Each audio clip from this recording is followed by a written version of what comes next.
नमस्कार। मैं विकास कुमार माली, कन्या विवाह एंड विकास सोसाइटी।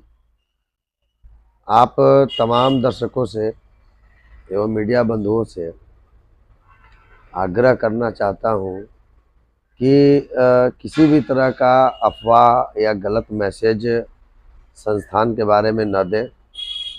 बिना मेरे से किसी भी तरह की जानकारी प्राप्त किए आप अपने अनुसार से तरह तरह के लोग तरह तरह का सवाल फेसबुक के माध्यम से और न्यूज़ के माध्यम से चला रहे हैं, ये गलत बात है।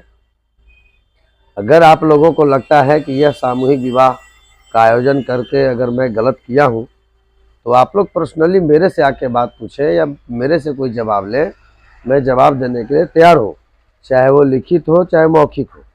लेकिन अब बताइए, सामूहिक विवाह हुआ, विदाई के समय सारे लोग विदाई होने के भीड़ में समझ सकते हैं। अब उसमें क्या किए, बहुत सारे लोग अपना कोई गोदरेज लेके भाग रहा है, कोई पलंग लेके भाग रहा है, उसका पावा वो ले गया, उसका पार्टी ये ले गया।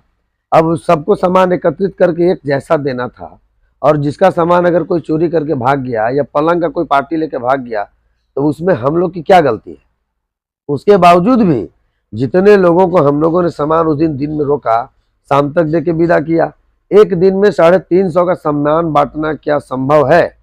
वो भी एक आइटम नहीं है, कम से कम 10-15 आइटम है एक लड़की को, और वो भी बड़ा बड़ा आइटम है, पलंग है, गोदरेज है। पलंग में प्लाई सेट करना पड़ता है, उसका पावा पार्टी का नट बोल्ट सब देखना पड़ता है। उसके बावजूद भी हम लोगों ने 40 सामान उस दिन बांटा, 70 सामान हम लोगों ने कल भेजा। आप लोग पता कर सकते हैं। अगर आप लोगों को इस सब शक की दायरा में आ रहा है कि सामान नहीं बांट रहे हैं, तो ये सब गंदा अफवाह न उड़ाएं। अफवाह उड़ानी होगी तो हफ्ता दिन 10 दिन का टाइम है, उसके बाद आप लोग जांच कीजिए ना। हम तो सभी पदाधिकारी के यहाँ भी दिए हुए हैं उसका एक कॉपी है कि इतना संख्या में हमारा रजिस्ट्रेशन हुआ है लड़कियों का, जिसमें मैंने बाल विवाह के रूप में इतना छांटा है, दूसरा विवाह के रूप में भी कुछ कुछ लोग छटाए हैं, कुछ लोग लहंगा और शेरवानी खोल के भी भागे हैं। तो आप लोग गढ़वावासी मुझे सपोर्ट करें कि मैं बाल विवाह और दहेज प्रथा को समाप्त करने में सफल हो सकूं, या वैसे अनाथ गरीब माता पिता जो अपनी बेटी की विवाह नहीं कर पा रहे हैं, वैसे लोगों का मैं विवाह कर सकूं। तो आप लोगों से निवेदन है कि बिना जानकारी का या बिना किसी भी सबूत का गलत अफवाह न उड़ाएं, और अगर गलत अफवाह उड़ाते हैं तो फिर मुझे कानूनन कार्रवाई करनी पड़ेगी, और मैं फिर न्यायालय के शरण में जाऊंगा।